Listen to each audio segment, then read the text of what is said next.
letting go of the ego, focusing on everything under your control, letting go of the outcome. The universe has your back. Just do everything you can in this moment, in this present moment, feeling the inner peace within yourself, what feels right, what feels inspired by the divine. Welcome to Out of Our Comfort Zone.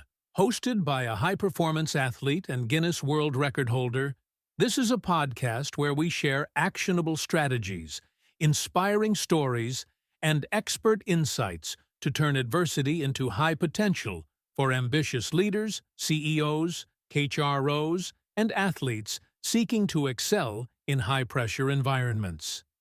Here's your host, Deniz Kayadelen. Welcome to today's podcast. Today we have a special guest and a special topic, which is sometimes a taboo even topic, how spirituality connects with peak performance, with the world of ambition, with the world of winning, and with the world of sometimes getting restless. But how still you can ensure your peak performance while you feel flow, while maybe you can let go, while maybe you can activate your inner peace, even if you are in a competition, even if you are in a challenging situation, even if you need to push yourself, how you can treat yourself with inner peace and inner love. And all these answers we will discuss today with Faine Fitzgerald. She is my spiritual coach. I started the journey with Faine during the pandemic crisis 4 or 5 years ago, and my life changed after having Faine in my life, after opening the doors of spirituality, because before my life was more about physical performance, mental performance, emotional performance, but I never discovered the spiritual side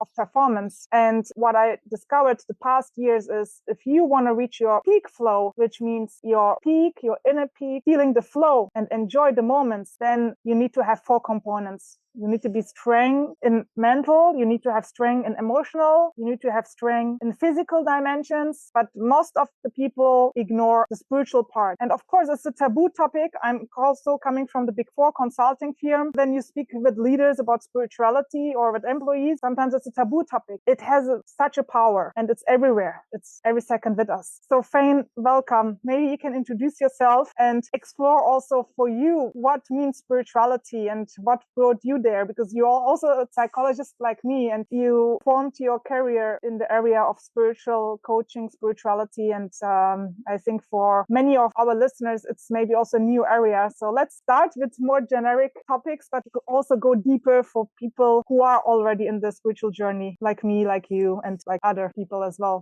Hi, Denise. Thank you for having me. It's lovely to be here with you on this podcast. And for me, spirituality has always been a very big part of my life. No matter what I've been doing, what I've been focusing on, what I've been pursuing or not pursuing, it's always had a spiritual leaning or pull for me.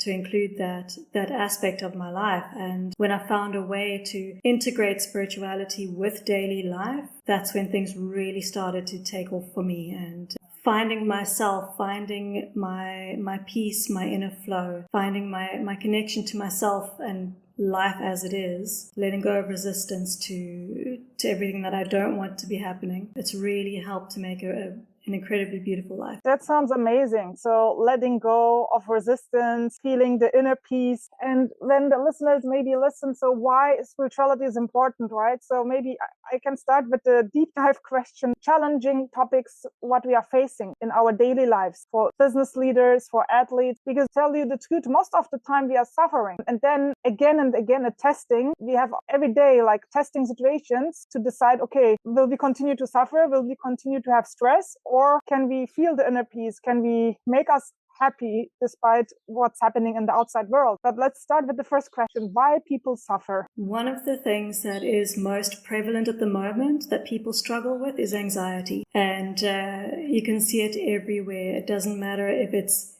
the CEO of a company or,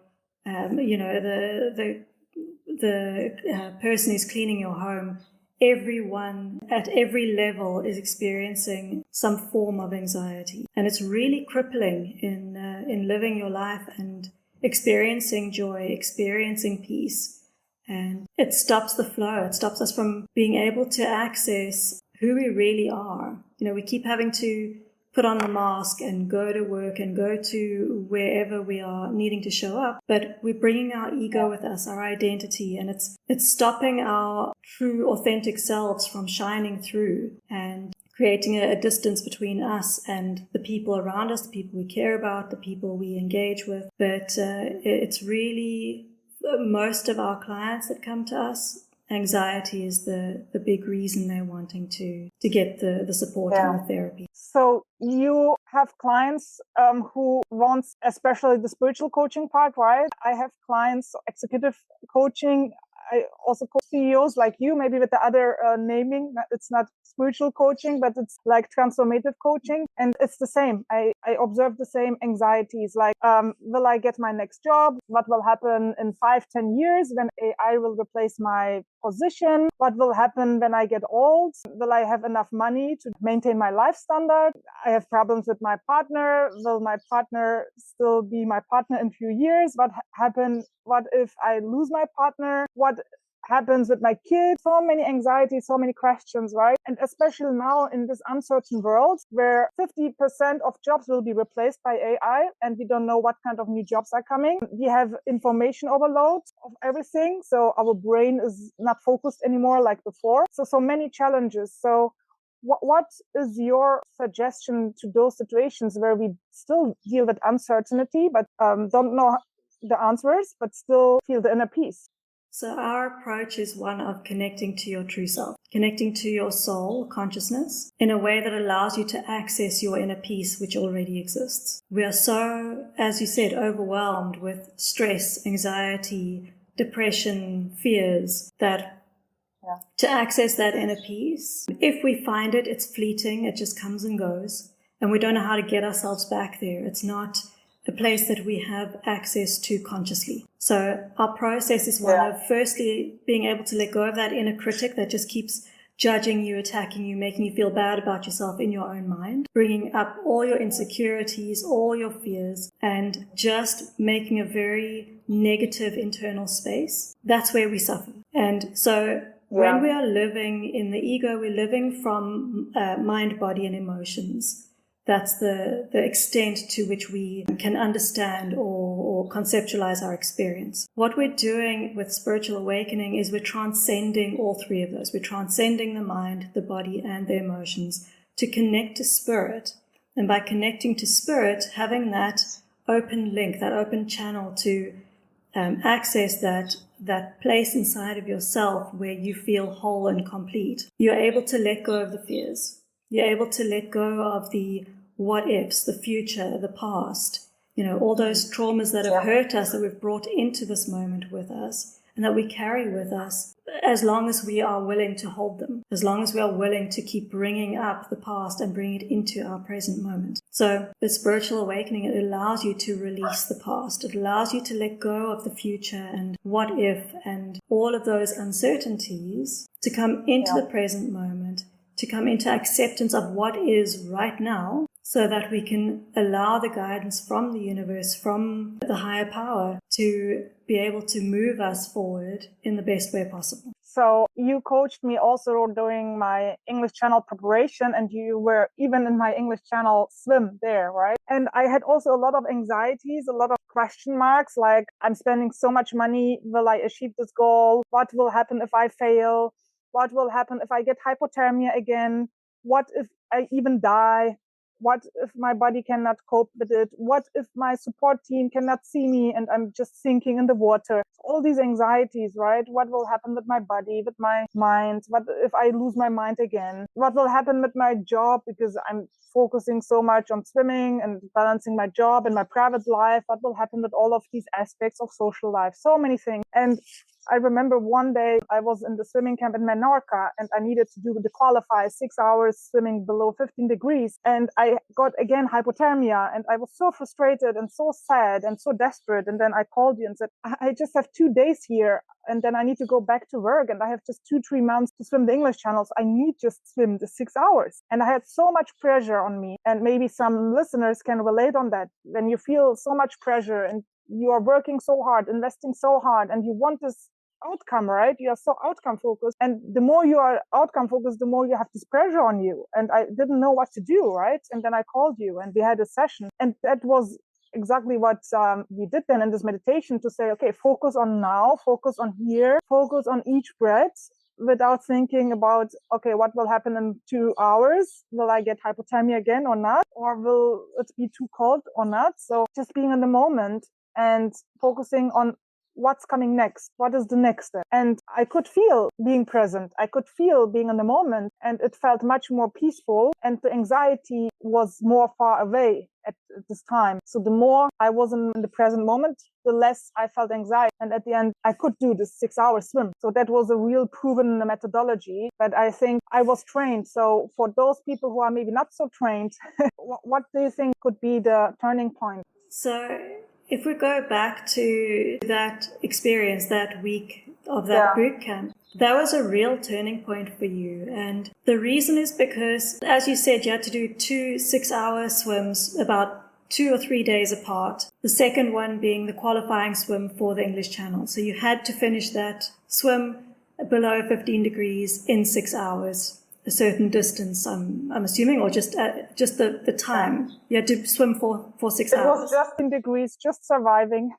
Yeah. I remember that the first time you attempted that swim, so you had 2 chances in that week. The first time you made it, I think 3.5 hours, and the support team on the boat pulled you out of the water and said, you're not coping, we're calling it. And you told me at that time that they could see from about 3 hours your body was physically getting tired and drained and wasn't coping. And that's the reason they pulled you out of the water. They gave you an extra half an hour to kind of push through a little bit, but when they could see it was getting dangerous, they pulled you out. What was interesting to me at that time was how strong your fears were limiting your body's physical capability. So when we spoke that evening after that swim, you told me that there are 5 specific fears that you had recognized for yourself during that swim, and you could feel that those 5 fears were getting in your way. So we focused on that. We focused on bringing you back to the present moment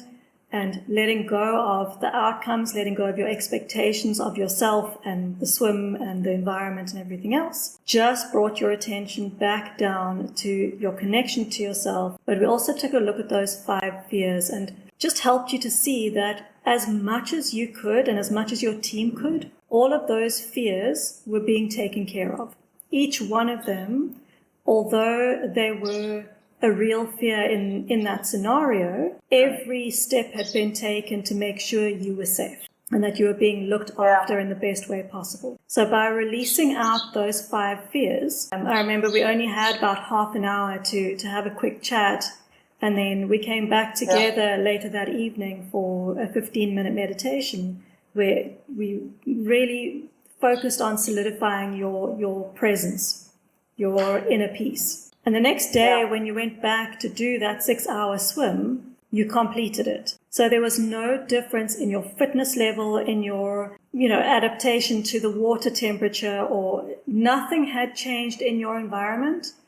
The biggest change was within yourself, which allowed you to go from 1 day to 2 days later, 3.5 hours struggling, being pulled out of the water, to completing that 6-hour swim. So the only thing that was getting in your way, and what it was doing, was it was stopping your body's natural ability to swim. Your body knows how to swim. It's trained for it.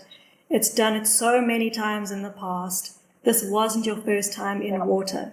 You were well acquainted with swimming. So your body knows exactly what it needs to do in order to protect itself, preserve itself, and also to get through that task that is being asked of it. But it can't adjust to the environment, it can't adjust to what is being asked of it.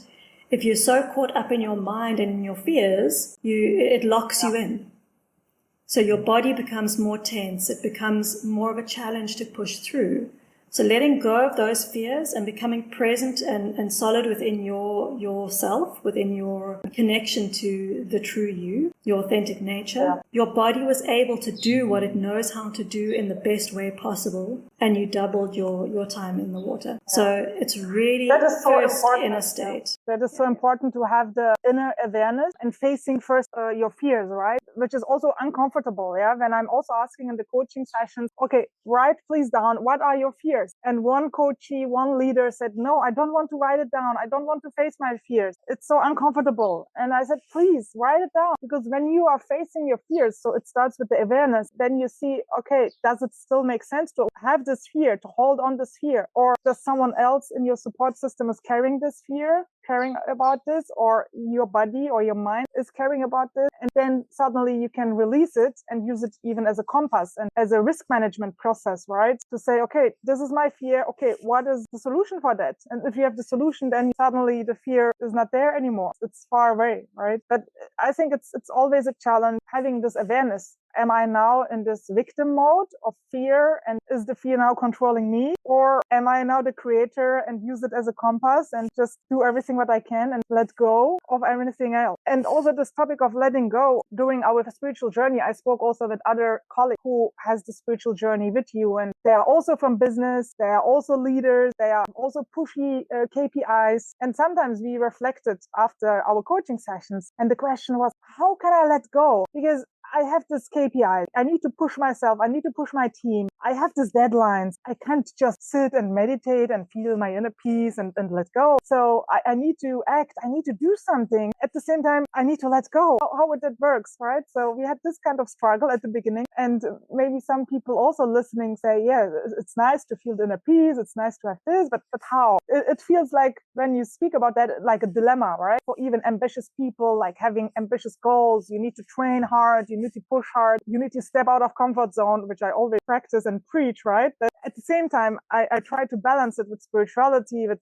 letting go, but it's a dilemma a little bit. What do you think about that? It does. If you look at it on the surface, it does look like a dilemma. Like, I need to push, I need to be driven, I need to be motivated, I need to work towards something, but I need to let go. So it's really about letting go of the ego, letting go of the internal critic that is holding you back from taking action. It's because of our past conditioning, the conditioning through our lives, we keep playing out the same patterns and programs over and over again, which creates self-sabotage. We don't want to send that email because we are nervous or procrastinating, or something makes us push it aside and keep putting things aside that are really important to just get done. Our ego is very good at bringing fears and stresses and so on to the forefront. And it's crippling.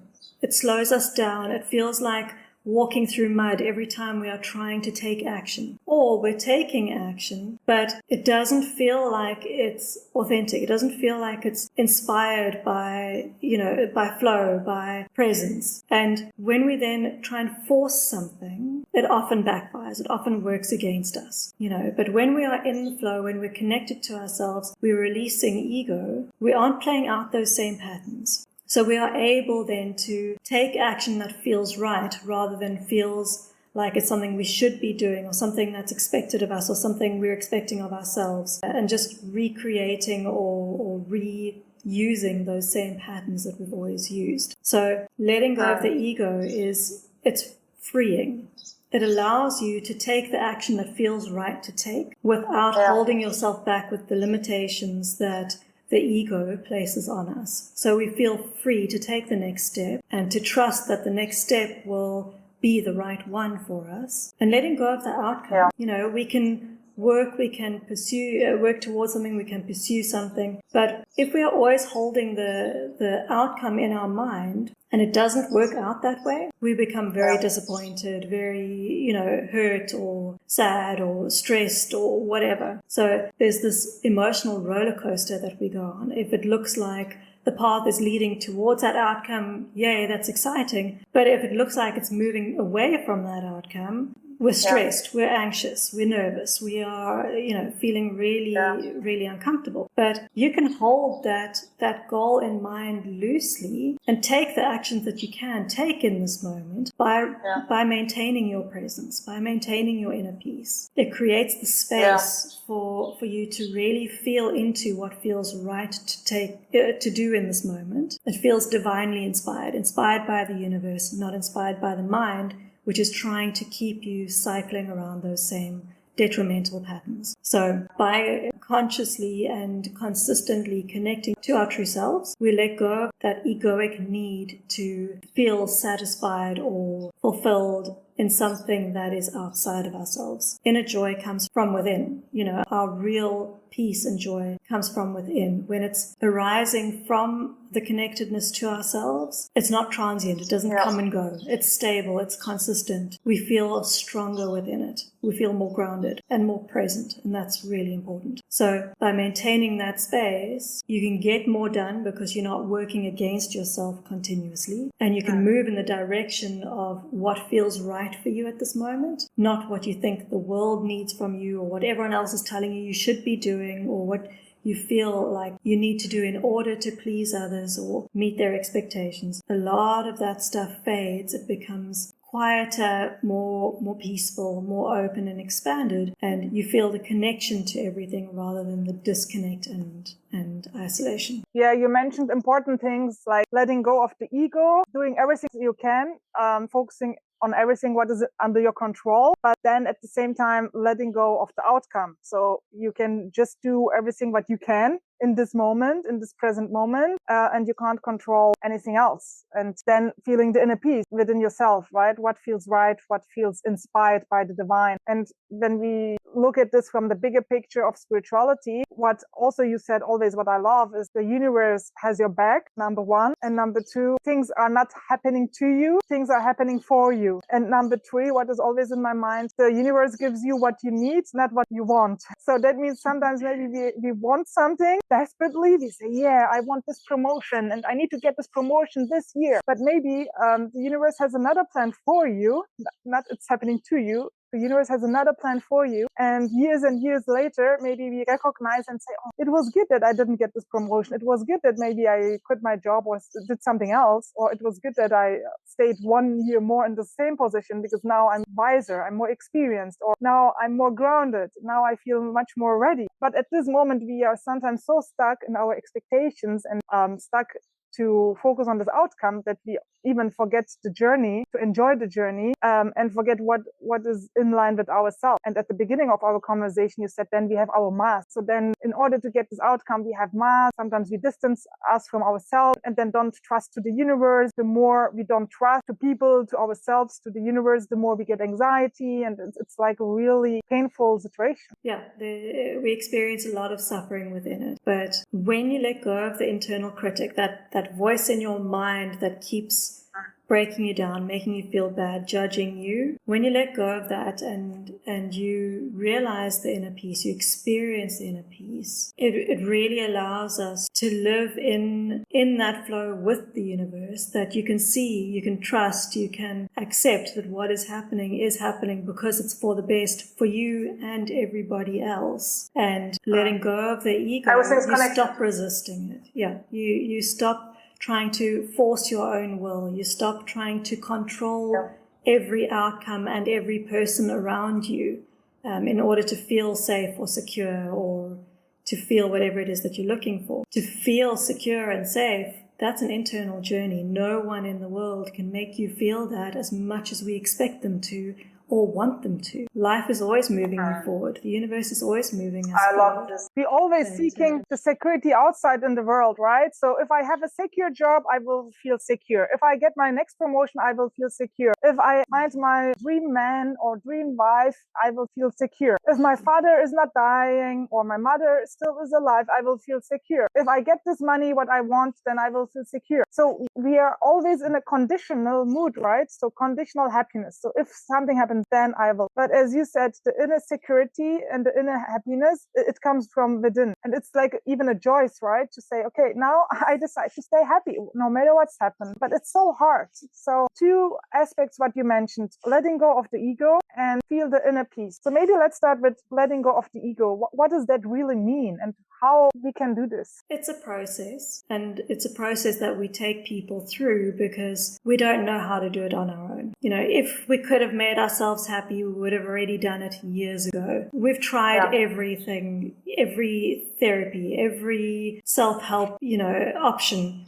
Like we've tried it, and over and over again. If we could have figured out how to make ourselves happy on the inside or find peace on the inside, we would have already done it. That's why there are people like us. We help you through that process, connect you to yourself. In the first session, we're already doing that. So by establishing that foundation, by connecting you to your true self and building that foundation, you then feel more able, more free, more secure and safe to let go of that ego, to let go of those masks, that identity that is really just holding us back now. It's making us feel smaller than what we are. What is the ego exactly then? How would you describe the ego from your spiritual perspective? Because it has different definitions also in psychology. You know, if you ask a psychologist, it has a different answer. If you ask a sociologist, it has a different answer. So the ego is the sum, the kind of the mold that's been formed through your history. It's your thoughts are programmed, and it's just this program that plays on repeat. Your emotions are programmed. We are taught how to feel, which emotions are appropriate and which ones aren't in our family, in our work setup. We're allowed to feel sad, but we aren't allowed to feel angry. We're allowed to in this home, but in that home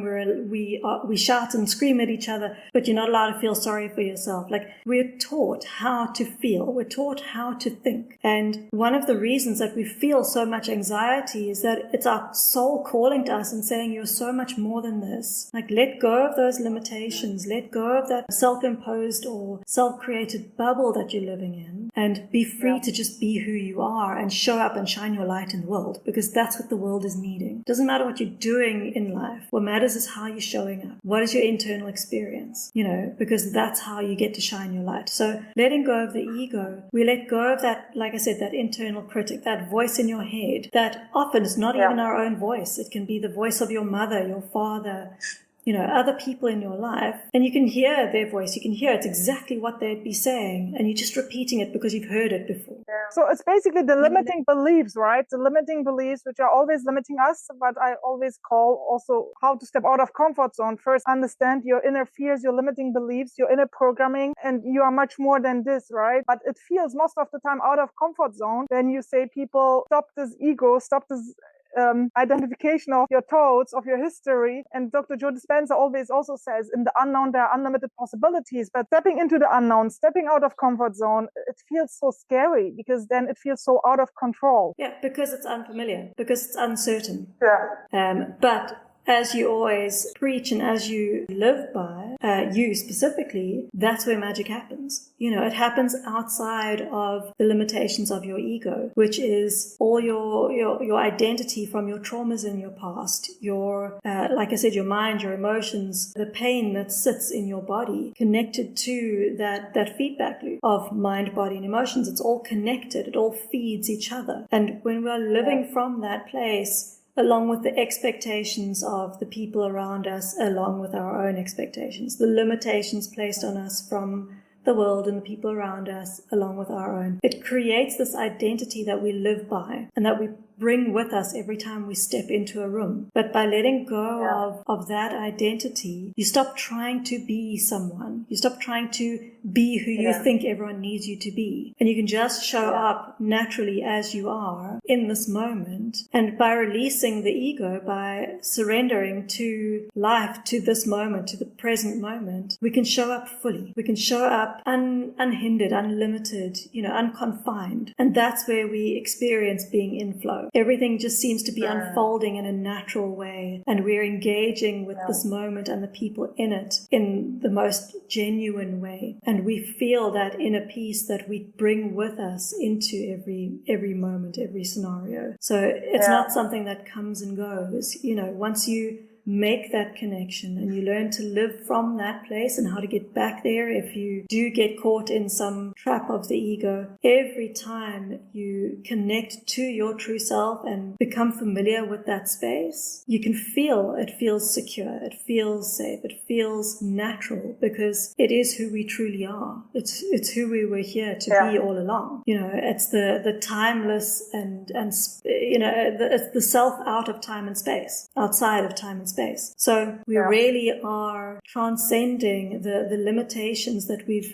come to live with and expect of ourselves. And by freeing ourselves, shedding those layers, we don't experience that emotional roller coaster. We don't experience those highs and lows and expect the world around us to make us feel happy, to bring us joy, to make us feel safe, to make us feel okay. Every time you turn inward and you find that place within you, it doesn't matter what happens in the world around you, because you know that whatever is happening for the best. Life is holding you. You don't need to keep carrying the pain and suffering. Yeah, life is holding you. And for this, I think what helps me as well, what I also try now to always say to my coaches is having faith. In the moment when you start to having faith that it's okay, you don't need to control everything. It's okay. You don't need to be always on the top of everything. Just having faith that everything happens for you, everything is connected, and somehow at the end, even if it feels something bad is happening, at the end, something for a better good is happening in the big picture. And for that, you need to always keep the faith in it. Even if you feel lonely, even if you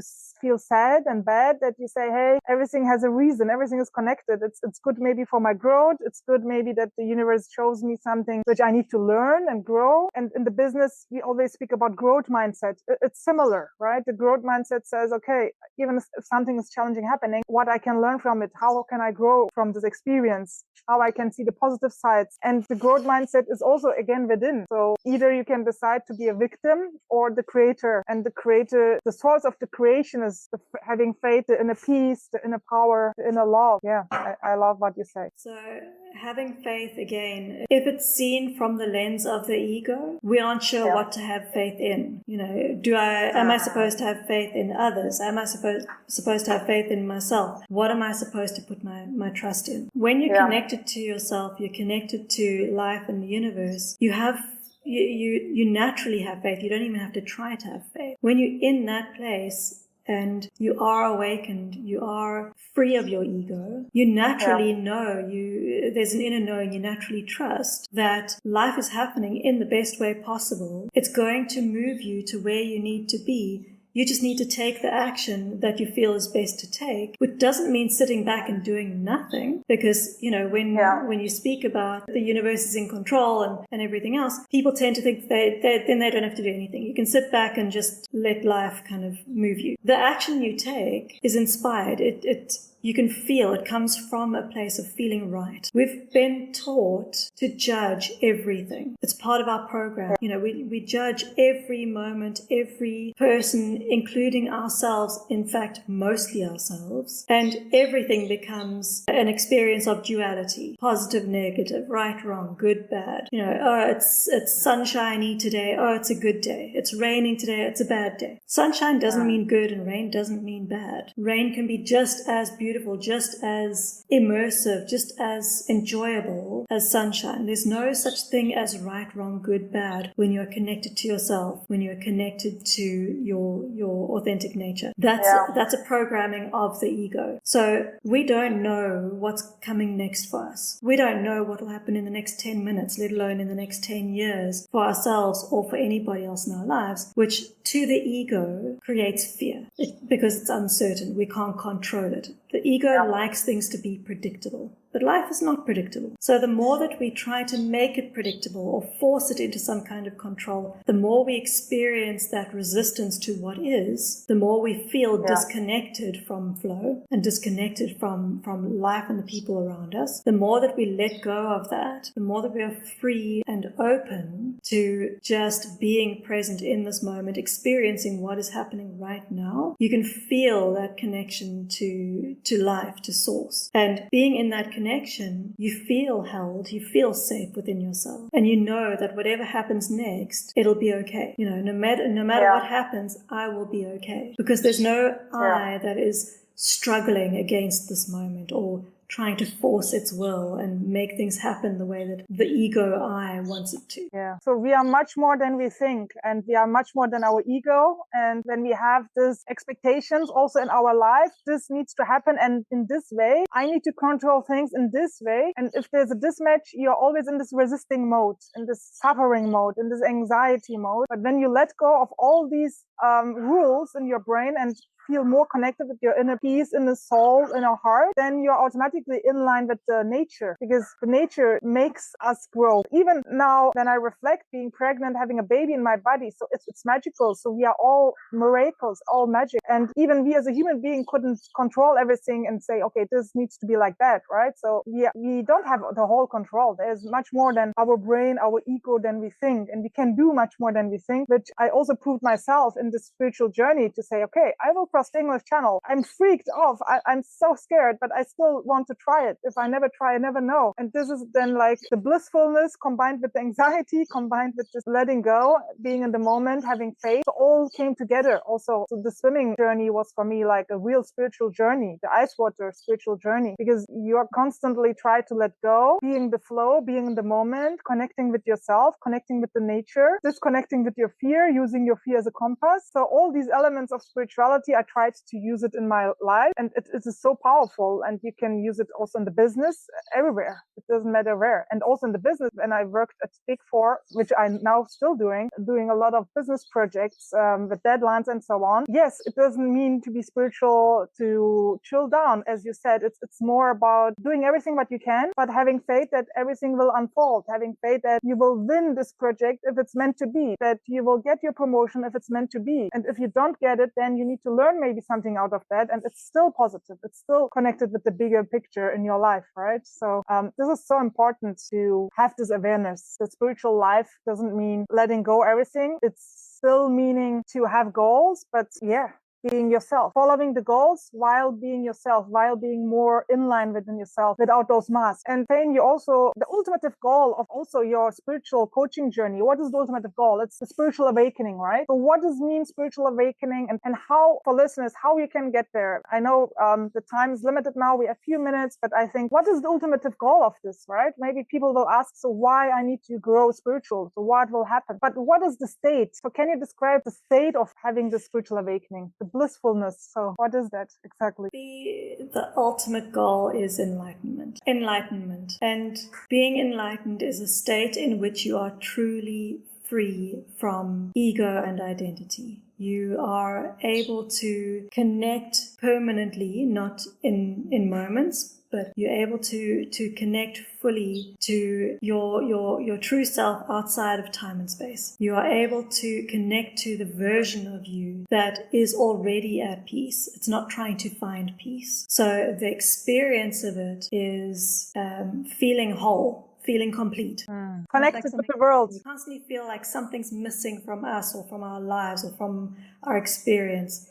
We feel whole, full. You feel fully content in this moment that whatever is happening now is happening because it's supposed to be, because every moment in your life and every moment of the entire world up till now, the universe has brought everything to this point in time that you have this experience that you're having right now. And if you are in your head, you distracted by thoughts, you're distracted by painful emotions, you're looking to the past or the future, you're missing out on this very moment, and this is the only moment you get to have. Whatever has happened in the past has already happened. It was the moment back then. Whatever is to come, it will come of its own accord. We do what we can to move forward, but we can feel when we're pushing against the natural order, the natural flow of things. And being enlightened, you're fully free from believing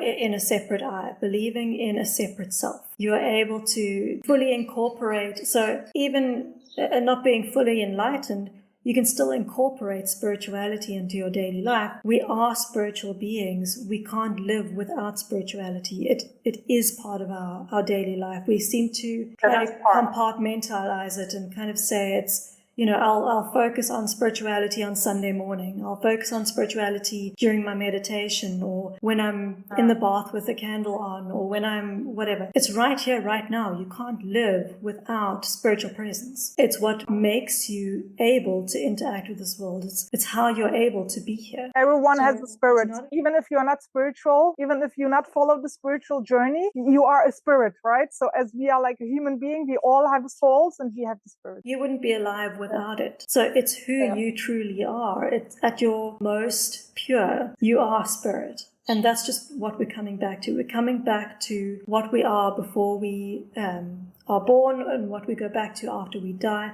It's that pure essence that is within us all along. We carry it. We don't carry it with us.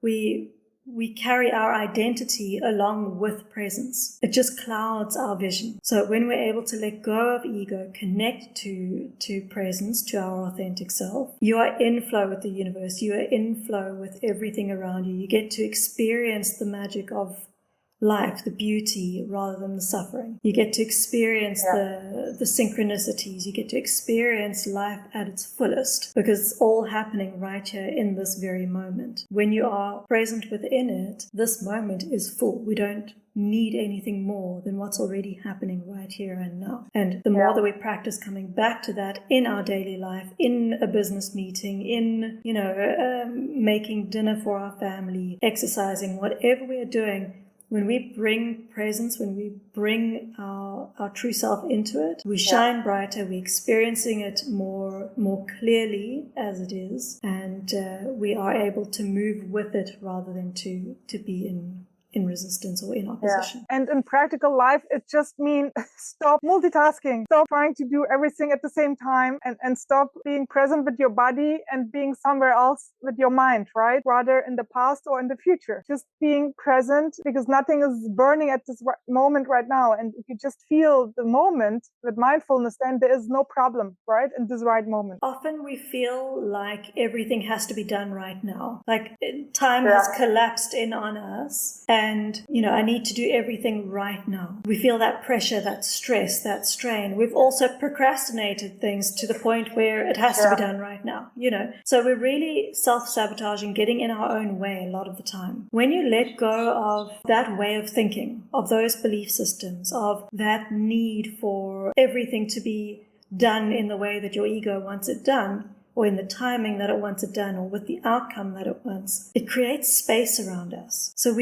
we can move more freely, but we are able to see what is most important in this very moment. Is it more important to write that email or make that phone call? Is it more important to go for a run or go for a swim? Is this moment, what is it asking of me? Where am I most effective in this moment? And it might be doing two things at once, but when you're doing those two things from full presence, you're doing both of them to your best, ability. You aren't giving each one half of your attention. So whatever you are doing, whatever you're doing it to your fullest because you aren't clouded in all the stresses, anxieties, that noise from the ego. Faine, so many great topics, and I would have thousands of other questions as well, maybe in our next episode. What would be the main 2-3 hints, advices to the listeners? What would say before we closing this podcast today? And also, I love doing meditations with you, and maybe some listeners would love to test it. So I know you have a subscription model with different kind of meditations. I also started with my meditation YouTube channel, and because I believe in it, I feel the power in it. At the beginning, I was also skeptical. I don't have time. I'm a swimmer. I need to be efficient. Why I need to sit down and meditate? But now even in my speaking engagements, I embed meditation in it. And the more I get positive feedback, the more I'm now also empowered to do it, right? But I'm just a student. So my meditations are not at this level what you do. So maybe 2-3 main hints to the listeners. And also please share your channel with all of us. Sure. So in terms of what we offer, we have individual sessions online, private sessions. We have an online course which takes you through the first 6 weeks to get to that place of inner peace and letting go of that internal critic, which then the process continues from there to help you integrate that version of yourself into the world around you, and then on further towards enlightenment. But so we have the first 6 weeks in an online course, and then we have the advanced meditation library for clients who've been with us for a while and know our style of meditation, which is very specific to the connection to your true self. It's the reason for our meditations. And so that library, it's for people who have some experience in meditation, particularly those who've been with us, but anyone can subscribe to that as well. So they can just reach out to us on the website, on WhatsApp, and we can just start a conversation. They can just reach out and say hi. But really, what I can say from personal experience, from what we've witnessed with so many clients, is that the moment you start to see beyond the traps of the ego, you let go of that internal critic, you start to bring your light into the world, life just starts. Like, it feels like things just take off. Having that inner peace without the resistance, life becomes fun. It becomes playful. It becomes light. It becomes enjoyable, and not because there are highs and lows in the world around you, but because your internal state is one of experiencing joy. So whatever you can do to move in that direction, do it. Wherever you can, whatever moment you can do it in, find your way to bring yourself present, whether it's through someone, through support like what we offer, or whatever other means you want to do it. Start now, because otherwise it's a waste of time. Like, every moment you waste until you actually start the journey is just unnecessary suffering. So thank you, Faine, for this beautiful conversation, and you told the right thing. So just start now. Life is short, and we have the choice. We have the choice to be happy, to be peaceful, or we have the choice to continue suffer. No matter what we do, we can feel even comfort and discomfort. We can feel happiness even in a situation which is unpleasant. All starts within us. And with meditation, with spiritual practices, with further tools and methodologies to strengthen our mind, our body, our soul, we can do much more than we think. And I hope this conversation was also helpful for you to increase your awareness, your curiosity, also in your own spiritual journey. And if you are keen and are curious about what Faine is offering and how you can improve yourself, just feel free to reach out to us. I will also add the LinkedIn and website links to the comments, to the description below, so you can reach out to us and make a further step in your spiritual growth and in your happiness. Thank you so much. Thank you, Deniz. If you'd like to learn more about how we can help transform your life and live to your fullest potential in your personal or professional life, we invite you to visit our website at outofourcomfortzone.com. By the way, if you enjoyed listening to the show, please subscribe and rate it. Thank you.